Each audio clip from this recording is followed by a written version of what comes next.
Bonjour, voici l'amorce de mon plan de carrière, tel que demandé dans le cours Analyse de pratique 3 à la Faculté des sciences infirmières de l'Université Laval. Alors, pour commencer, voici une brève table des matières auxquelles vous pourrez vous référer. On va retrouver dans les différentes sections une introduction, la partie 1 qui porte sur une compétence à consolider, la partie 2 sur les ressources, besoins d'apprentissage et moyens envisagés, puis une brève conclusion à la fin. Donc, pour m'introduire, qui suis-je? Eh bien, je me prénomme Cindy, Cindy Charon. Je suis infirmière depuis 7 ans. Où vais-je? Donc, je détiens actuellement un emploi en soins palliatifs et je désire améliorer mes compétences dans ce domaine. Et comment y parvenir? C'est le sujet de ce travail. Donc, je vais devoir choisir une compétence à améliorer, déterminer 2 forces et défis à relever, identifier 2 ressources et leur utilité, et finalement nommer un besoin d'apprentissage et des moyens pour y répondre.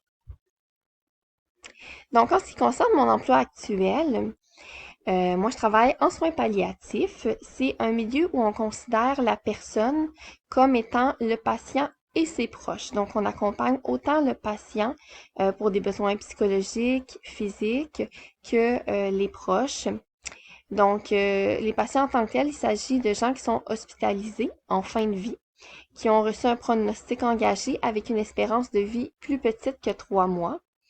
Notre clientèle a des diagnostics multiples. Ça peut être, par exemple, une insuffisance rénale terminale, des cancers avec multiples métastases, des états de choc, des infections non traitées, des maladies cardiovasculaires, etc. Donc, la plupart du temps, c'est des patients qui ont des multimorbidités.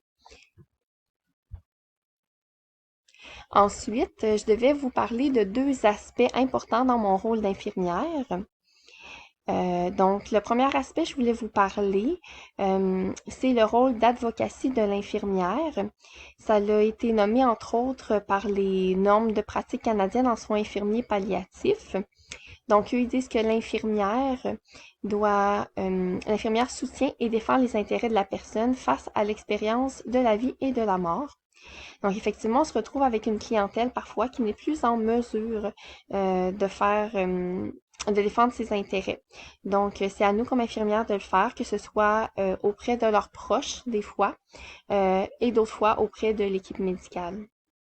Ensuite, un deuxième aspect important dans mon rôle, c'est ma capacité d'adaptation. C'est quelque chose qui a été relevé d'ailleurs par la maison Michel Sarrazin dans une offre d'emploi infirmière où il mentionnait l'importance de la capacité d'adaptabilité à différentes réalités et d'attitude respectueuse envers les personnes et leurs réalités. Donc, il faut comprendre que la fin de vie, c'est une étape qu'on va tous être amenés à traverser. Et donc, on a une très grande diversité de clientèle, que ce soit dans leur façon de vivre, du type de milieu d'où ils proviennent, de leurs croyances, etc. Dans la partie numéro 2, je dois aborder une compétence à consolider dans ma pratique et moi, j'ai choisi d'exercer un leadership infirmier. Donc, en ce qui concerne mon niveau de développement, je dirais que je suis à environ 2 sur 5. Donc, il y a certaines choses que j'ai développées, mais il y a encore beaucoup de place à l'amélioration. Par exemple, en ce qui concerne mes forces, je considère que d'assumer un rôle pédagogique auprès des pairs, c'est une de mes forces. Par exemple, la capacité à maintenir une alliance pédagogique avec l'apprenant et de mettre en place des conditions favorables à l'apprentissage.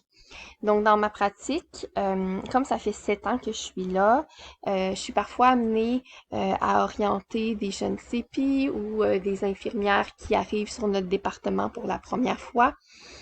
C'est pas tout le monde qui est à l'aise avec la manipulation d'une personne décédée, l'annonce du décès à la famille, la gestion des émotions et les enseignements auprès des personnes qui sont endeuillées. Donc, je veille vraiment à respecter les limites des gens, y aller par étapes, vulgariser autant que possible, les accompagner si jamais il y a des choses qui sont pas à l'aise à faire par eux-mêmes. Donc, ça, je pense que c'est quelque chose que je fais bien, de réussir à accompagner mes pairs. Ma deuxième force, ce serait de fonder ma pratique sur des savoirs infirmiers, plus précisément d'exercer ma pratique en cohérence avec les valeurs des soins infirmiers. Donc, c'est sûr que tout ce qui a trait aux valeurs, euh, quand on pratique en soins palliatifs, c'est un milieu qui est très humain, où on a beaucoup de contacts relationnels. Donc, tout ce qui est respect, équité, la discrétion, l'humanité dans les soins aussi, ça touche beaucoup ma pratique. C'est des choses là, qui me rejoignent. Ensuite, si on parle des défis, mon premier défi serait de m'engager dans mon développement professionnel et plus précisément d'actualiser mon plan de formation et de carrière. Moi, ça fait 7 ans que je travaille là, je commence à être très confortable dans mes pantoufles, ma routine de travail est bien installée. Donc, justement, ce cours-là me permet de réfléchir à ma pratique et à mon avenir dans la profession. Mon deuxième défi, c'est de participer à l'avancement de ma profession et de ma discipline. Plus précisément, de proposer des solutions novatrices qui tiennent en compte du contexte de ma profession. Par exemple, j'en avais discuté avec une collègue de travail, mais une façon de participer à l'avancement, ce pourrait être de proposer des méthodes de soins qui sont systématiques. On a remarqué qu'on a des patients qui arrivent avec une fracture de hanche non opérée. On a l'habitude de maintenir des mobilisations qui sont fréquentes. On a une routine de mobilisation 2 heures pour éviter les plaies de pression. Mais on se retrouve avec des patients qui sont assez souffrants, c'est pas toujours facile à soulager avec la médication. Donc, on pourrait être amené à proposer, par exemple, l'installation systématique d'une sonde chez les patients qui ont des fractures de hanche. Ça servirait à diminuer le nombre de mobilisations qu'on fait si on peut éviter, par exemple, de les mobiliser pour des incontinences urinaires. Ça pourrait être aidant pour eux. Ensuite, je dois parler de mes ressources actuelles ou potentielles. En ce qui concerne les ressources, j'ai pensé suivre une formation sur l'environnement numérique d'apprentissage ENA. Il y a une formation qui est offerte, qui est une capsule vidéo d'environ une vingtaine de minutes, nommée Plan individuel de développement du leadership. Donc, la façon dont elle pourrait me soutenir dans le développement de mon leadership, c'est parce que c'est une formation qui nous guide à planifier et appliquer des stratégies de développement de leadership au cours des 12 prochains mois. Donc, c'est vraiment dans le but d'actualiser mon plan de formation et de carrière. Je pourrais me baser sur cette formation-là qui est offerte. Ma deuxième ressource, ce serait la maison Michel Sarrazin qui offre des stages de 4 semaines faits sur mesure pour les intervenants qui offrent déjà en soins palliatifs. Donc, si jamais j'ai l'opportunité de faire ce stage-là, ça me permettrait de m'initier aux pratiques d'une maison de soins palliatifs qui est reconnue pour l'excellence de sa pratique. Puis, éventuellement, je pourrais m'en inspirer là, pour améliorer ensuite la pratique dans mon milieu de travail. Donc, cette idée-là est en lien avec mon défi numéro 2, qui était de proposer des solutions novatrices en tenant compte des contextes de ma profession. Finalement, je dois vous parler d'un besoin d'apprentissage qui est plus important. Donc, dans mon cas, ce serait vraiment d'être mieux informé à propos des pratiques qui sont innovantes dans le domaine des soins palliatifs. Il y a différents moyens dont je pourrais y parvenir. La plus accessible serait sans doute de lire les différentes parutions annuelles de la revue Perspectives infirmières, puisque les soins palliatifs sont un sujet c'est un sujet qui est parfois abordé. Puis, c'est une bonne revue pour se tenir au courant des nouveautés.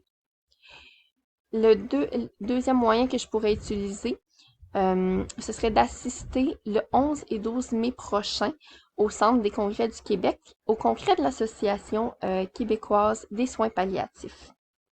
Donc, dans les deux cas, ces moyens-là, me permettrait de rester au cours des 12 prochains mois à l'affût des nouveautés dans la pratique des soins infirmiers palliatifs au Québec. Donc, je vous remercie de votre écoute.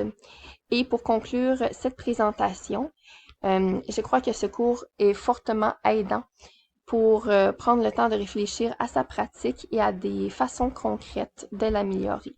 Merci.